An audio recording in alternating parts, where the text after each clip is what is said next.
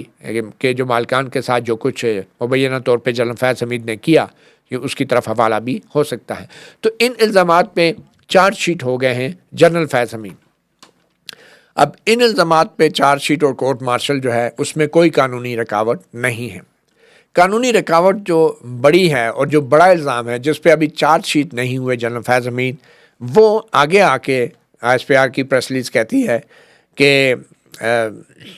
ملک میں انتشار اور بدامنی سے متعلق پرتشدد واقعات، یہ 9 مئی کے واقعات کی طرف واضح طور پہ ایک اشارہ ہے، جس کے بارے میں جنرل فیض حمید ریٹائرڈ کے ملوث ہونے سے متعلق علیحدہ تفتیش کی جا رہی ہے۔ یعنی کہ یہ بڑا واقعہ 9 مئی کا، اس کے اوپر 9 مئی کے واقعے پہ جنرل فیض حمید کو چارج شیٹ کیوں نہیں کیا گیا؟ اب یہ وہ کیچ ہے کہ آج جنرل فیض حمید کے حوالے سے جو چارج شیٹ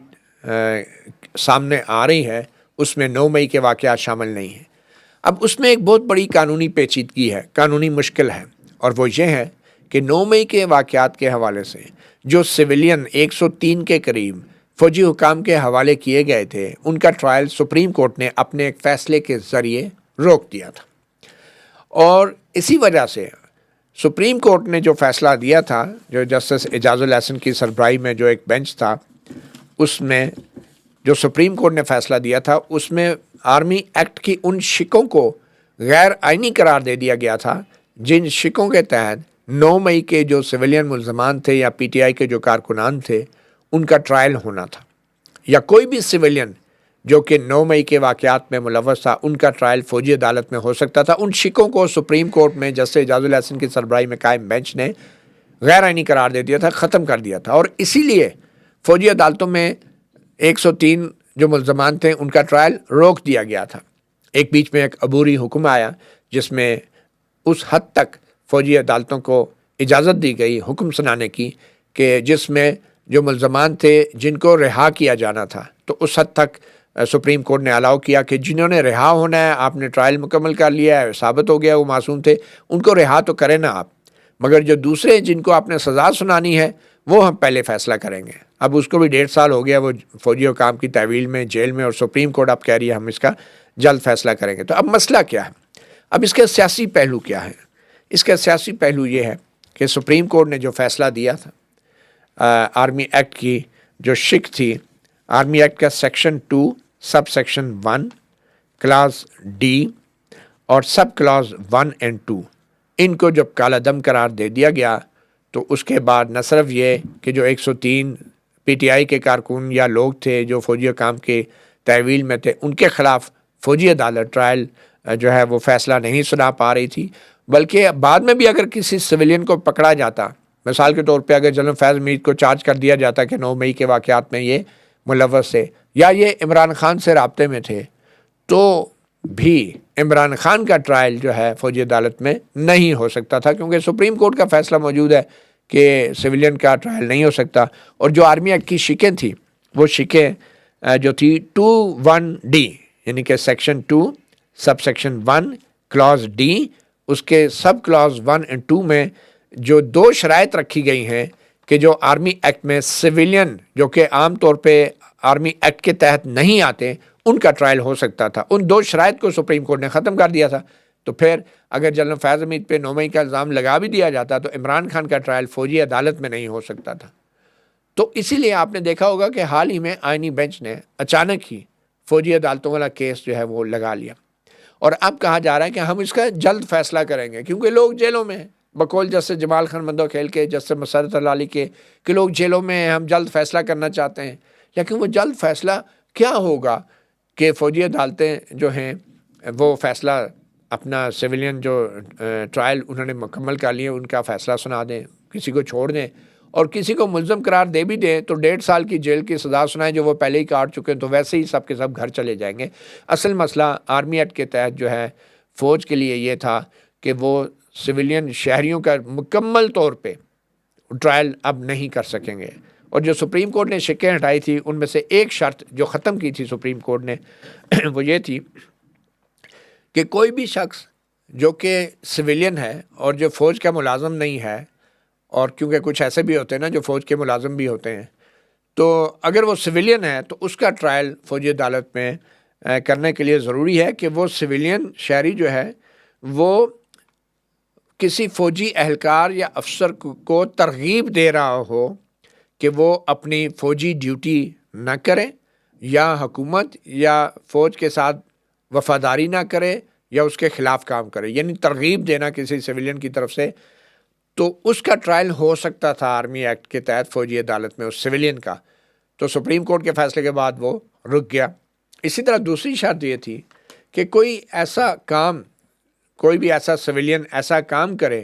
فوج کے علاقے میں یا کسی فوجی اہلکار کے ساتھ ساز باز کر کے یا مل کر کہ جس سے جو آفیشیل سیکرٹ ایکٹ ہے، یعنی کہ جو فوجی راز ہیں، خفیہ راز ہیں، وہ چوری کرے ساز باز کر کے فوجی اہلکار کے ساتھ، یا ان کو انکشاف کرے یا پبلک کرے، یا وہ لے کر پھر رہا ہو کوئی سویلین، اس کا بھی ٹرائل ہو سکتا تھا۔ اس کا بھی سپریم کورٹ نے کہا کہ فوجی عدالت میں نہیں، سویلین عدالتوں میں ٹرائل ہوگا، آفیشیل سیکرٹ ایکٹ کی جیسے عام عدالتیں ہیں، سویلین عدالتیں، وہاں پہ ٹرائل ہوگا۔ تو یہ دونوں ٹرائل نہیں ہو پا رہے تھے، تو یہ دونوں ٹرائل سویلین کے نہیں ہو پا رہے تھے، اور اوپر سے جنرل فیض حمید کا بھی ٹرائل کسی منطقی انجام تک پہنچانا تھا، اور یہ سب کچھ جلدی جلدی اس لیے ہونا تھا کہ 20 جنوری کو امریکہ میں صدر ٹرمپ آ رہے ہیں۔ ان کی انتظامیہ کے آنے سے پہلے عمران خان کی اب جو اس وقت بارگیننگ پوزیشن ہے وہ ویسے ہی بڑی کمزور ہے، اور ہمیں ماننا پڑے گا 26 نومبر کے واقعے کے بعد اب اتنا کچھ کہا جا رہا ہے ہلاکتوں کے حوالے سے، ابھی تک حتمی اعداد و شمار نہیں آئے، تو لوگوں میں خوف و ہراس ہے، معاشرے میں خوف و ہراس ہے، میڈیا میں خوف و ہراس ہے، عدالتوں میں خوف و ہراس ہے۔ تو اس خوف و ہراس کے ماحول میں سپریم کورٹ سے جو ہے وہ سپریم کورٹ کا اپنا ہی فیصلہ واپس لینے کے لیے ایک آئیڈیل ماحول ہے جو بن چکا ہے۔ تو آئینی بینچ میں بھی اچانک ہی پھر یہ فوجی عدالتوں کی اپیلیں لگا لی گئیں، اور اب کہہ رہے ہیں کہ ہم جلد فیصلہ کریں گے۔ اور بظاہر لگ کیا رہا ہے؟ لگ یہ رہا ہے کہ سپریم کورٹ سے فوجی عدالتوں کا جو اختیار ہے وہ بحال ہوگا۔ فوجی عدالتوں میں جو سویلین ہیں کچھ کو معصوم کر کے چھوڑ دیا گیا ہے، باقیوں کو اس لیے چھوڑ دیا جائے گا، رہا کر دیا جائے گا کہ وہ اپنی جیل کاٹ چکے ہوں گے 1.5 سال 1 سال، تو وہ بھی ون ون سچویشن، وہ بھی سب باہر چلے جائیں گے، کوئی بھی جیل میں نہیں رہے گا۔ اور پھر جو پاکستان آرمی ایکٹ کی جو شکیں سپریم کورٹ نے اڑا دی تھی ان شکوں کو بحال کر دیا جائے گا۔ تو پھر جنرل فیض حمید جو ہیں اگر ان کا 9 مئی کے واقعات پہ ٹرائل ہوتا ہے تو پھر اگر وہ یہ بیان دیتے ہیں کہ عمران خان جو ہے وہ میرے ساتھ رابطے میں تھے 9 مئی کے حوالے سے، تو پھر عمران خان کا بھی فوجی عدالت میں ٹرائل ہو سکے گا۔ تو قانونی طور پہ اب عمران خان جو ہیں اگر سپریم کورٹ نے یہ اگلے چند دنوں میں یہ فیصلہ سنا دیا، کیونکہ شہریوں کو تو فوج چھوڑ دے گی لیکن وہ اپنا اختیار نہیں چھوڑے گی، تو اختیار اگر سپریم کورٹ نے بحال کر دیا فوجی عدالتوں کا،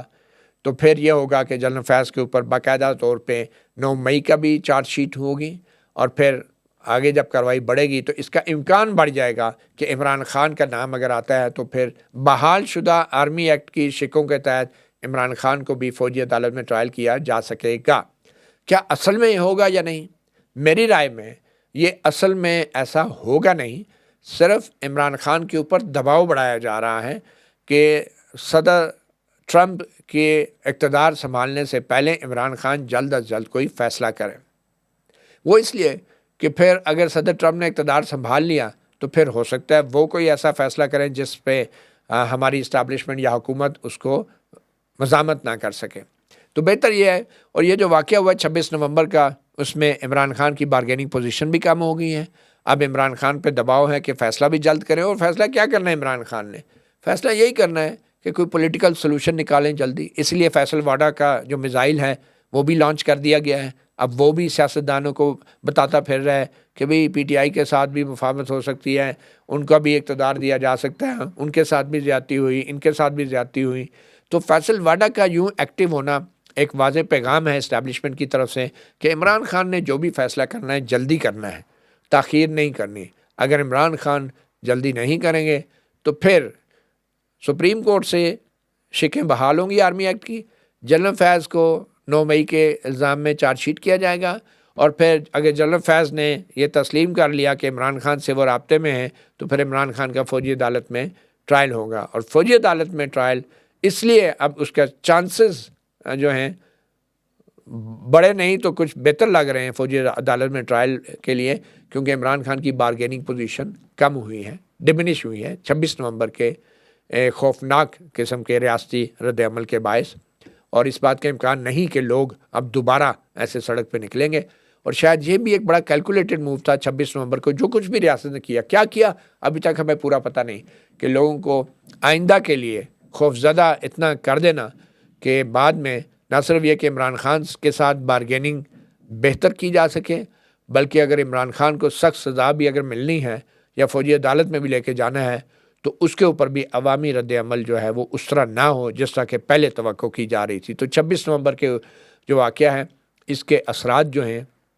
اب آنے والے دنوں میں پی ٹی آئی اور عمران خان کی بارگیننگ پوزیشن پہ بھی ضرور پڑیں گے۔ تو یوں ہم دیکھ رہے ہیں کہ اس وجہ سے اچانک سپریم کورٹ میں بھی ایکٹیویٹی ہوئی ہے، اور آج ایڈوکیٹ خواجہ حارث جو کہ وزارت دفاع کی طرف سے پیش ہو رہے تھے تو وہ نہیں پیش ہوئے، کہا گیا کہ ان کا معدہ خراب ہے، ان کی طبیعت خراب ہے، مگر ذرائع یہ بھی بتا رہے ہیں، اور اسناد ملک صاحب کی بلکہ خبر ہے کہ اصل میں وہ جنرل فیض کا جو آج باقاعدہ چارج شیٹ ہوئی ہے فوجی عدالت میں، کورٹ مارشل کی کارروائی ہے، اس میں وہ جنرل فیض حمید کی نمائندگی کر رہے ہیں۔ تو اب یہ ایک بڑی ہی دلچسپ بات ہے کہ فیض حمید ایک طرف جو ایڈوکیٹ خواجہ حارث ہیں وہ جنرل فیض حمید کی وکالت کر رہے ہیں کہ فیض حمید نے ایسا کچھ نہیں کیا، اور دوسری طرف خواجہ حارث جو ہیں وہ وزارت دفاع یا